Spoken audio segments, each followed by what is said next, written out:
The first commercial flight between the United States and Cuba in more than a half-century landed in the central city of Santa Clara on Wednesday morning just before 11 a.m. Jetblue Flight 387 took off from Ft.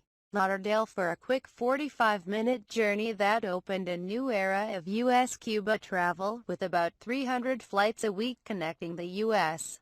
with an island cut off from most Americans by the 55-year-old trade embargo on Cuba and formal ban on U.S. citizens engaging in tourism on the island.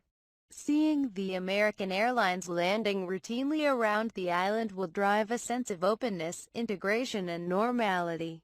That has a huge psychological impact, said Richard Feinberg, author of the new book Open for Business: Building the New Cuban Economy. The restart of commercial travel between the two countries is one of the most important steps in President Barack Obama's two-year-old policy of normalizing relations with the island. Historians disagree on the exact date of the last commercial flight, but it appears to have been after Cuba banned incoming flights during the October 1962 Cuban Missile Crisis.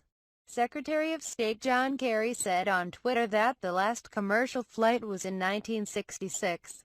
U.S. Transportation Secretary Anthony Fox, JetBlue CEO Robin Hayes and a specially selected 5-member crew of Cuban Americans were on board the 150-seat Airbus A320. Members of the media and other airline executives were also on board.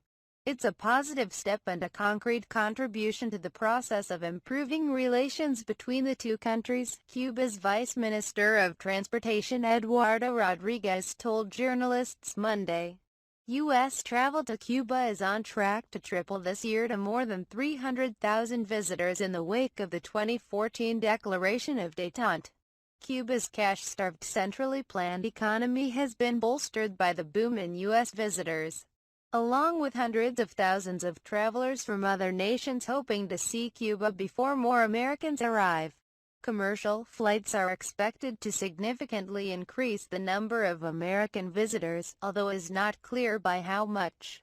Many of the air routes are currently used by expensive charter flights that are largely expected to go out of business with the advent of regularly scheduled service from the U.S. One-way fares from Ft. Lauderdale to Santa Clara started at just $99. Hundreds of thousands of Cuban-born Americans fly to the island each year with the chaotic, understaffed charter companies, which require 4-hour check-in waits and charge high rates for any luggage in excess of restrictive baggage allowances. Americans without ties to Cuba have found it hard to negotiate the charters, most of which don't accept online bookings or help travelers navigate the federal affidavit still required for U.S. travelers to Cuba. Cuban officials insist the continuing U.S. ban on tourism will limit the impact of commercial flights to Cuba, but some experts believe the drastic reduction in the difficulty of flying to Cuba could turn the surge in U.S. visitors into a tidal wave. Americans are allowed to visit the island on people-to-people cultural and educational visits, among other reasons.